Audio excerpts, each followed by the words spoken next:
Mose Lake has talked about year-round schooling, and I just thought I'd ask you, what do you think about year-round schooling, and would it work for Royal?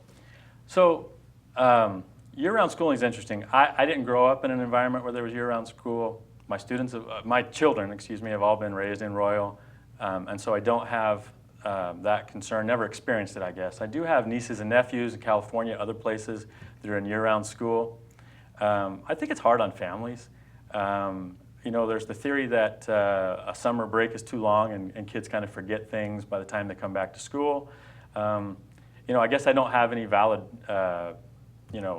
information on that, whether that's viable reasoning or not. I think the main reason year-round school has taken hold is when there's not enough resources to provide the buildings, the classrooms, the teachers.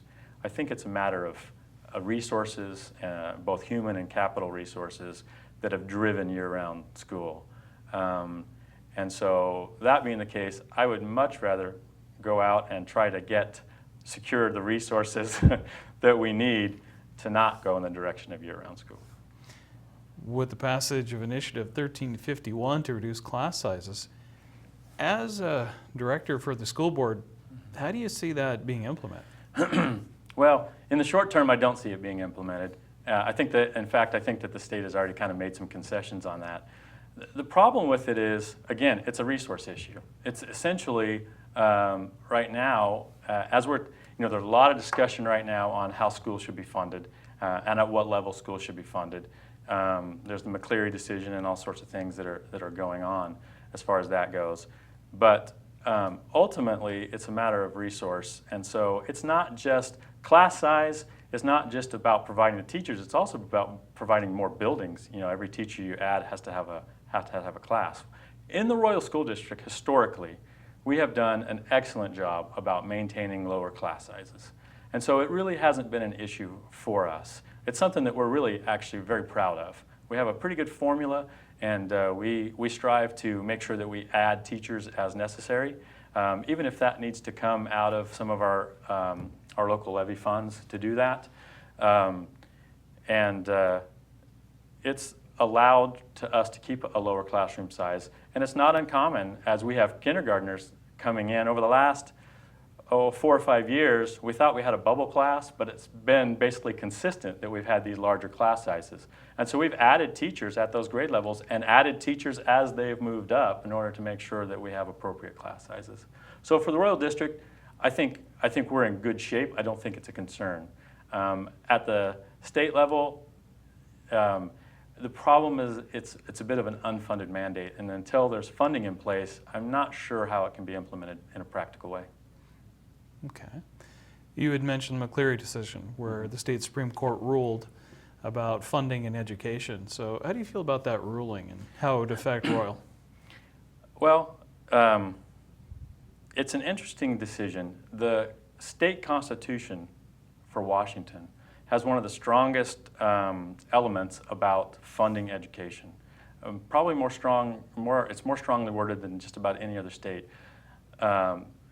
state constitution, that the state of Washington has a responsibility at the state level to provide for the education and the resources to educate students. And so, really right now what's going on is we're having to use local taxpayer dollars to fund a lot of the things that need to be taken care of. They say about 70% of an overall expense of a school district is coming from the state, and the other 30% is being funded through local levies and other initiatives. And so it's a situation where it also creates in my opinion, some undue friction, because the teachers, the local teachers, when it comes to contract negotiations, they're asking our local tax base to increase their salary, because when the state doesn't respond, that's their only resource. And so I feel the state should fully fund teacher salaries, because it takes that wedge away. There's always, every time there's contract negotiations, it creates an unnatural wedge, in my opinion, between the teachers and the administration, when we need to be focused and moving and working together to help our students in their education and achieve their potential. Okay. Well, you kind of, I think maybe have answered the next question, which was when the money comes down from the McCleary decision, how would you like to see it used within the district? Well, sure. I'd like to see it pay for the education of our students, and that's a debatable thing. What all is the requirements to do that?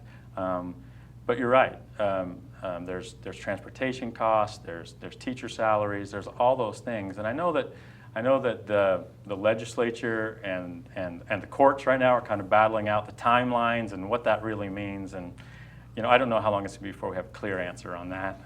Okay. How is the district doing financially? We have done well as a district financially. I think it's something that we kind of hang our hat on, knock on wood a little bit. But there's times in the past where there was a situation where the state had a 1.9% decrease in the short term of teacher salaries, and some communities had to pass that along to the teachers. Others had to even RIF some teachers. And we were in a position enough that we were able to absorb that cost and continue to pay the teachers that 1.9%, so they didn't feel that impact. And so I think we have a great business manager, and we were very, I would say, financially conservative community. And so I think we've done a good job in that regard, trying to make sure that we have what we need in order to react to any unforeseen circumstances. Since you're the incumbent, it leads me to a question I'm just going to throw for you because Sure. I'm curious. What would you say you're proudest of contributing to, or maybe generating the idea for, and during your term as a school board director? We just passed a bond and built a new building. I didn't necessarily generate the idea for that. That's something that had been on the table and hadn't passed. It took several times to pass it. It did pass while I was on the board. I'm not going to take the credit for that. I think the community came together and did a wonderful job. Probably the thing, if I look at what I'm most proud of that comes out of our district, is what our students do. Our students compete and compete well at a lot of levels, not just on the educational level, on the athletics level, other extracurriculars. We have a robotics team that does phenomenally well. We have a team that was doing an app competition, for internet apps, and competed very well. So I think really what I'm most proud of is what our students do and the work that our teachers do to enable to give them opportunities to achieve what they can achieve. We're a high poverty area, and so in order to be able to surmount some of those challenges and still compete as well as we do, I think it's phenomenal. All right, thank you. How important would you say is public outreach for the school board to the parents and the communities, and do you see any ways to improve it? There's always ways to improve it. There's no doubt about that. And we see the need for that. And we've even gotten feedback from our teachers that they feel that we, as a board, need to be more involved even in knowing what's going on within the schools. Some of the things that we've done is late last year and coming into this year, we're scheduling some school visits where we can meet with teachers, but not just teachers, also with students in some small groups and get feedback from students. And we'd like to expand that. We want to be able to have the opportunities, provide the opportunities for the community members also to provide us feedback. And then on an individual level, it's our responsibility to discuss decisions that we can and get feedback from our constituents, because it's their children that we're educating, and we all need to be working together and striving down the same road. Okay. We're down to the last question. Okay. I asked this of anybody and everybody who ever runs for office. And, Yes, sir. a couple of people said, well, that seems kind of mean, but I think it's a fair question. Why should voters vote for you? That is a mean question, but I'll try to answer it anyway. All I can say is this: I'm grateful for the opportunity that I've had to serve, and for the faith that the community's put in me. And I think over my first term, I've been willing to make difficult decisions. I've been willing to put in the time and effort to explore the issues, and I feel confident that the decisions I've made have been in the best interest of our students and our community. And if reelected, I'm just seeking the opportunity to continue that and to make the the most of what we can so that we can work together as teachers, as administration, as community, and students so that we can help our students reach their maximum potential. All right. Thank you, Michael. I appreciate you coming in and taking time to talk to us about the issues. iFiber has more episodes on other local Grant County elections. Be sure to watch the one that's appropriate to you before you vote. For iFiber One News, I'm Bill Stevenson.